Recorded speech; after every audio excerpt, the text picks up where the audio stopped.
Well, hello there, listeners. Thank you very much indeed for joining us here on the Bet Eurovision podcast. Today's episode is all about how to bet on Eurovision. So, some top tips coming up in just a moment.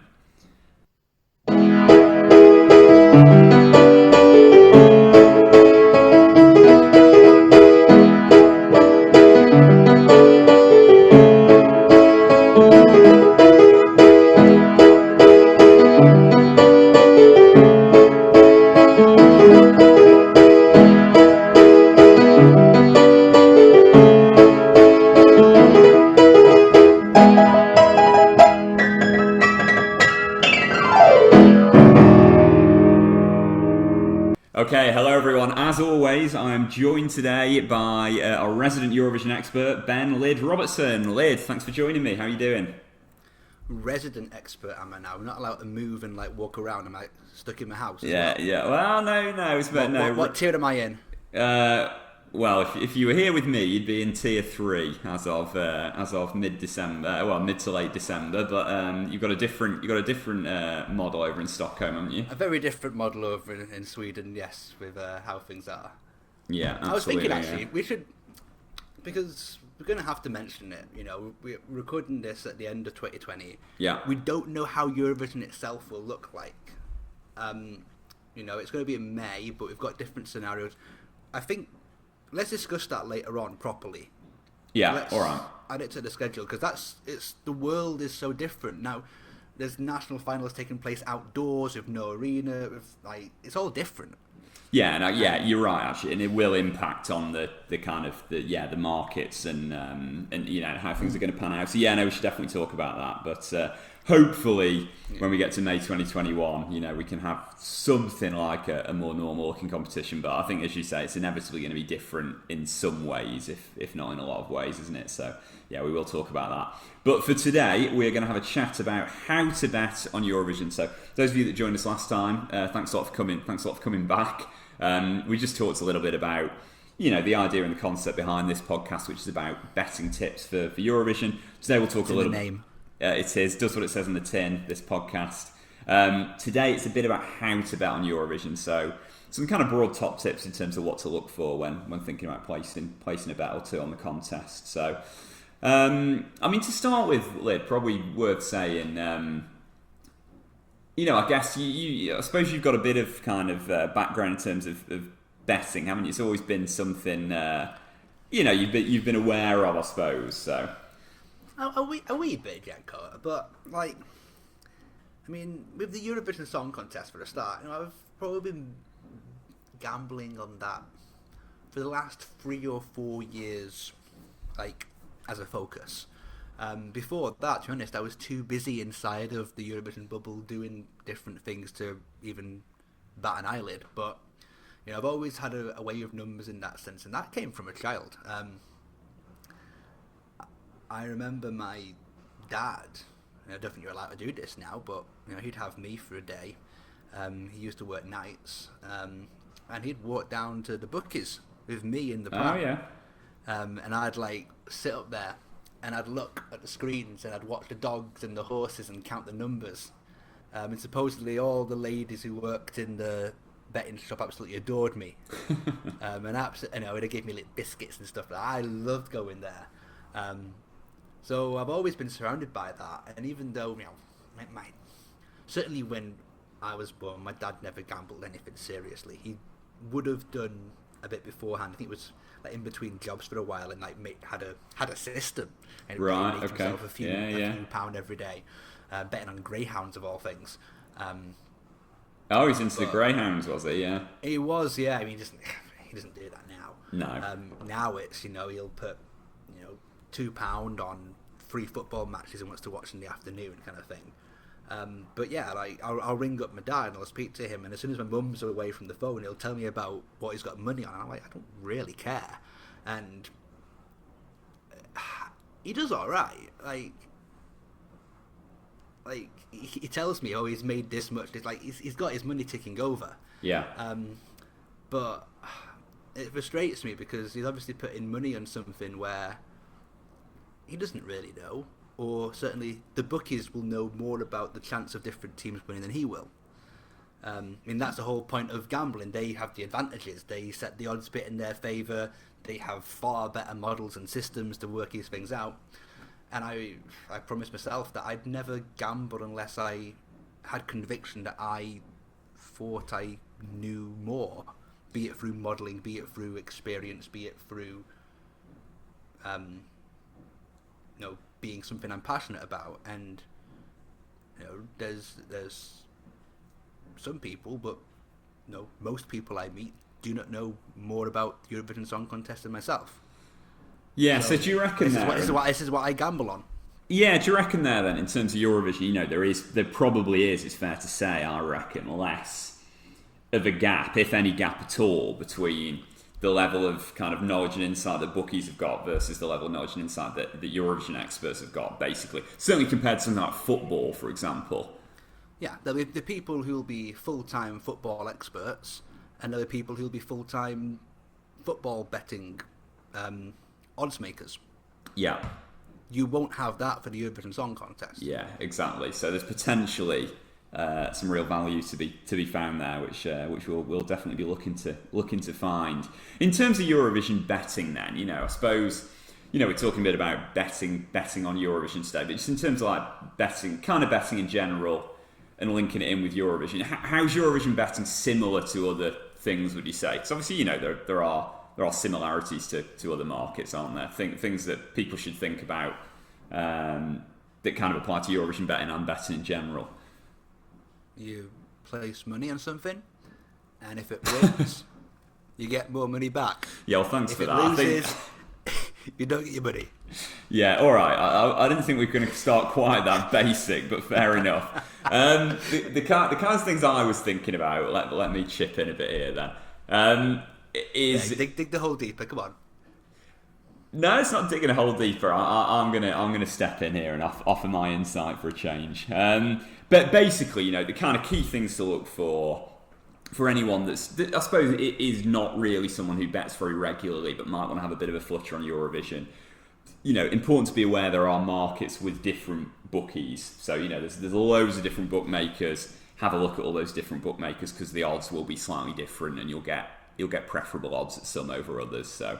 That's something that applies, isn't it? To Eurovision as well as other markets. If I go on the computer now and I type in Eurovision odds, Google is a search engine I'm using. First thing that pops up is EurovisionWorld.com odds Eurovision. I click on there, and it gives me not all of them, but pretty much a list of all of the bookies of Eurovision odds, and you can see there what all the odds are. So click on the one that gives you the best value, which is the biggest number. Yeah, exactly. Yeah. So that's kind of one broad thing that applies across the board. Free bet offers is another thing. If you're new to betting, pretty much all bookies will offer introductory offers for new people to sign up, and you'll often get a kind of deposit £10, get £30 in free bets, that sort of thing, won't you? Which is well worth doing if you need to. It is worth doing, but I mean, I don't know about you, but I've been frustrated with a couple of them that have been very specific about. You have to bet between this and this odds, or this and this time, or you have to wait 2 weeks after your deposit. So just read the terms and conditions, because they don't give away free money for nothing. Yeah, it's a good point, actually. Check that, it's frustrated me a few times. Yeah, it's a good point, actually. Yeah, the bookies will often put T's and C's on these kind of things. So yeah, you might end up depositing a tenner thinking you're going to get 30 quid of free bets, but then you've got to bet through all of your winnings or something before you can withdraw it, which is obviously not great if you're only hoping to stake about £10. So yeah, you do need to keep an eye on those things, but worth having a look at. And the other thing that we'll talk about a lot in future episodes is the exchange, the Betfair Exchange, which is a slightly different kind of way of placing bets, isn't it, Lyd? Yeah, basically, rather than betting against a bookmaker, you're betting against different people. So everybody who uses the exchange can, if they want to be a bookmaker in a sense.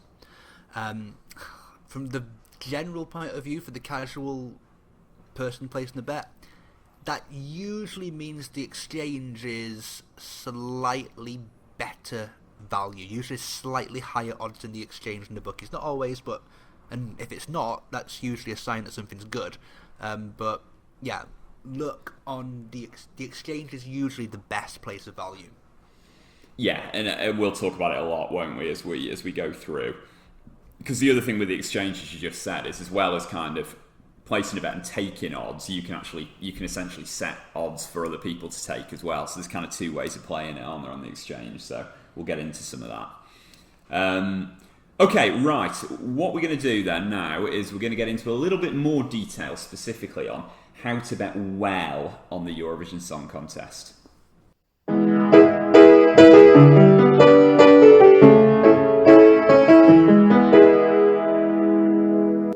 Right, Lid, so a bit more on how to bet well on the Eurovision Song Contest then, and some top tips around this. And, you've had a reasonable amount of success, really, in the last couple of years since you've sort of focused a little bit more in betting on Eurovision. I've got a bit... the pressure saying the reasonable amount of success. I mean, hey, I've got to big you up because we want people to keep coming back and listening, really. So it's I've got to start dropping the tips, then I'm in trouble. Well, yeah, you might be, but I've got to before you've done any, I might as well big you up as best I can.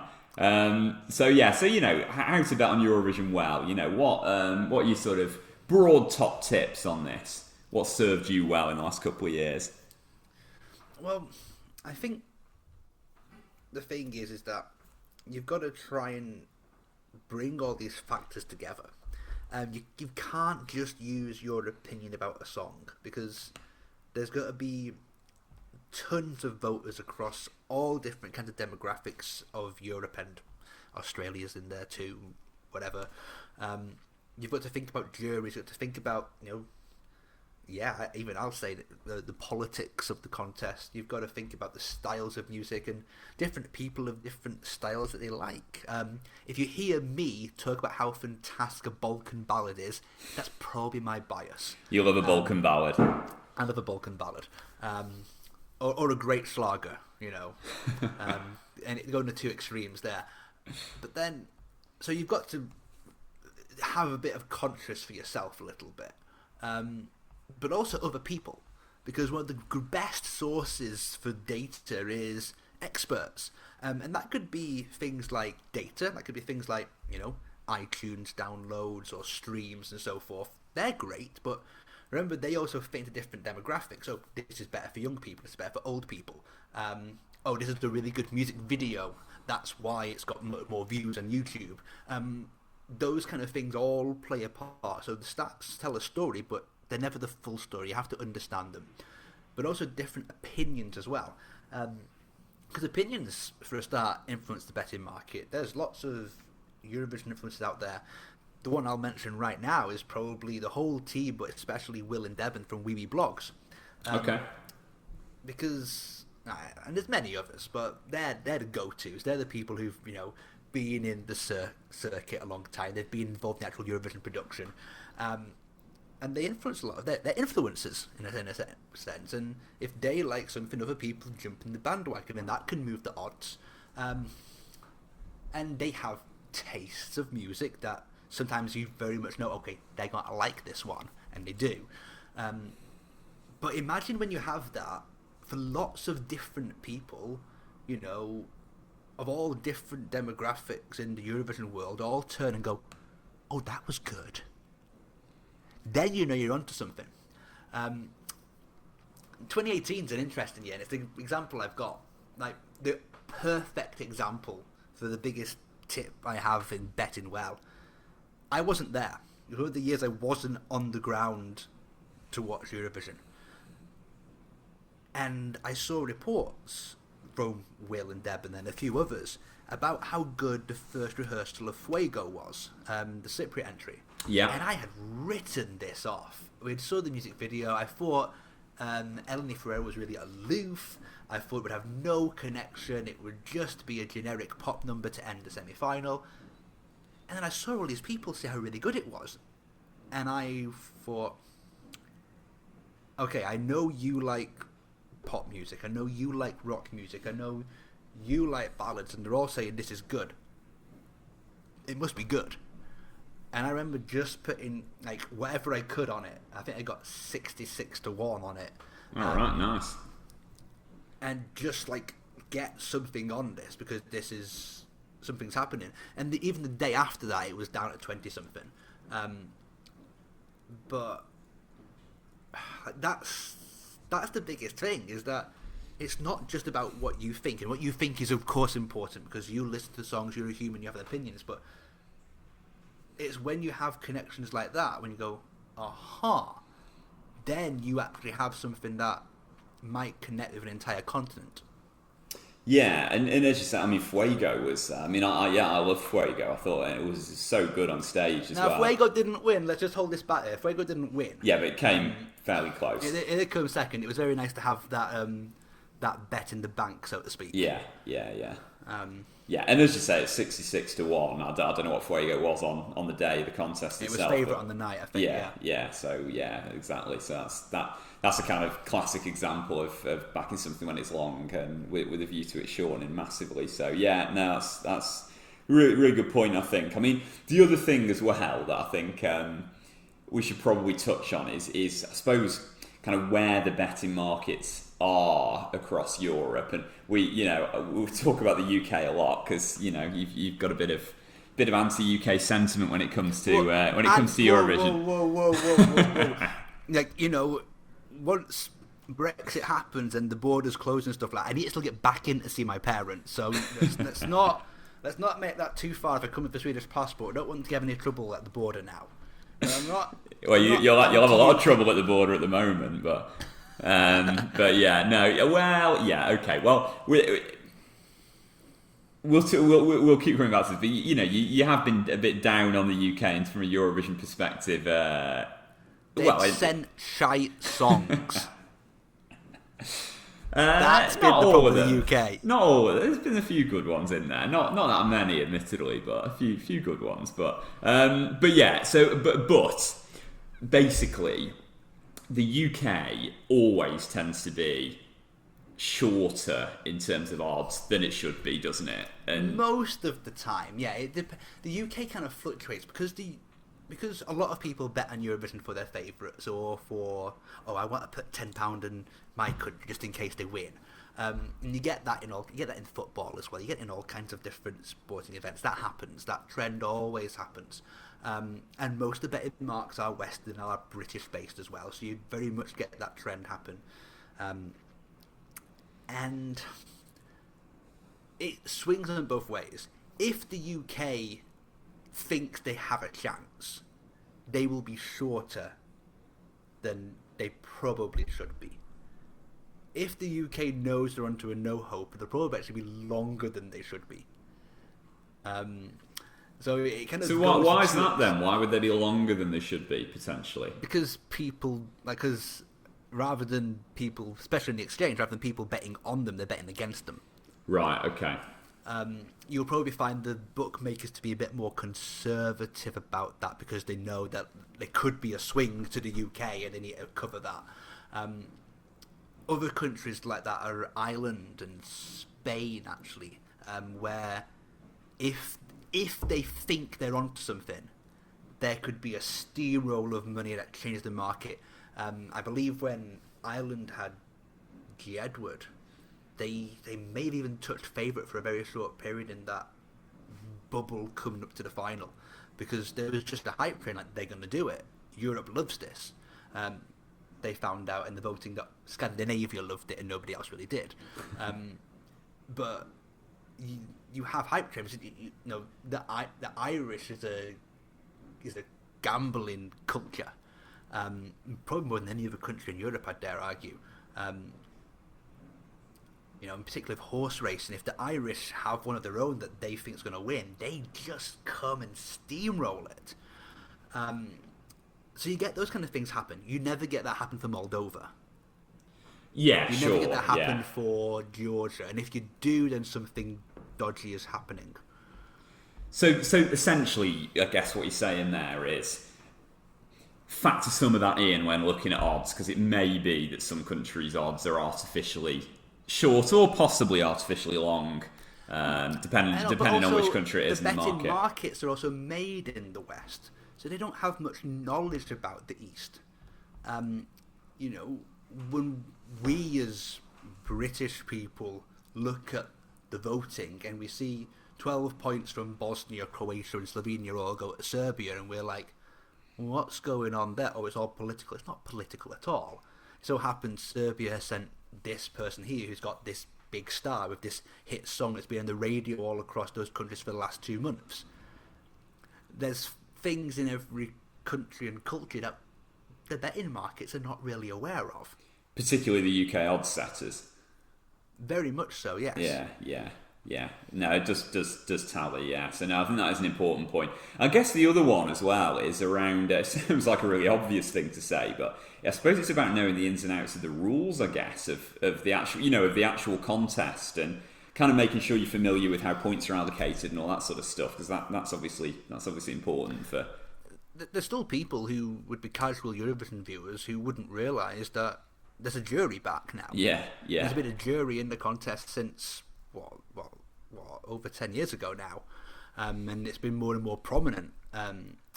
We also have different ways of combining the jury points and televote points and all those kind of stuff. So, yeah, you need to be aware of that. And actually, the Eurovision Song Contest right now is basically 2 different song contests. It is a jury song contest and it's a televote song contest. And I think I said in the first podcast that the correlation between them is nearly 0. Like, a song that does well with a jury could do well, average, or terrible in a televote. It basically, they're 2 very different systems. So that's... And some songs are... some songs are quite obviously going to be more suited to a jury vote or a televote, aren't they? They're going to do much better with one over the other. So that's an important thing to factor in. Yeah, and if you're looking at the win market, you need some... it's only the win market where you need to really have both sections. Yeah. You can probably come top 4 with a really high televote, a really high jury. But to win it, you're going to need at least a little bit from the other side. Yeah. And also, we're going to start discussing things in January when I think... this year, Norway's national final season kicks off, and it's usually betting involved in that. So that's when we'll kick things off normally. But different national finals have different rules. Yeah. And that creates chaos in your system. Now, I live in Sweden. We have this app on our phone to vote, and it's based on the age of the person using the app for which section of the points they give out. Yeah, I always think that sounds really bizarre. Yeah, that is different. And the introduction of the app dramatically changed how songs qualified or not in Melodifestivalen. So yeah, you've got to know what's going on, because very few countries now just have we've got 10 songs, whoever gets the most votes wins. They're usually a lot more complicated than that. So it's, if you want to bet on national finals, then yeah, you're going to have to look at that in a bit of detail. Yeah, exactly. Yeah, and we'll help. We'll with guide that. You through it. Exactly. Now, if you've got to listen to us, then we'll be like, "Hey, this is how it works. This is why we think this one's value. That's what I'm going to try and do for you." But exactly that. Please, that's hard. That changes every year as well. Yeah, exactly. Yeah. So keep tuning in, and we'll help you with that over the coming months for sure. Right, Lyd. Thanks very much for joining me once again. What I should say, actually, is the website that we're kind of affiliated with on this podcast, BetEurovision.com, has loads more detail in terms of kind of articles and additional insight. That's where you'll be able to get some of the insight and the trends that we'll discuss on this podcast. So please do go and have a look at that. Next time, we're going to have a chat about how to trade on Eurovision. So we touched on this earlier on. This is all about kind of placing bets at the right time and then possibly coming out of them a bit later on as the odds move. So we'll get into that in a little bit more detail next time. But Lyd, thanks a lot for joining me. Catch up again next time. I see you next time. All right. Cheers, pal. Speak soon. Thanks very much, everyone. We'll see you next time. Bye-bye.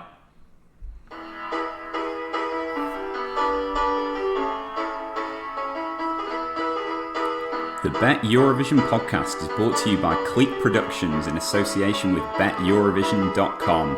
Please do remember to gamble aware and bet responsibly. Music for this podcast is from Bryn Howells and Ben Robertson.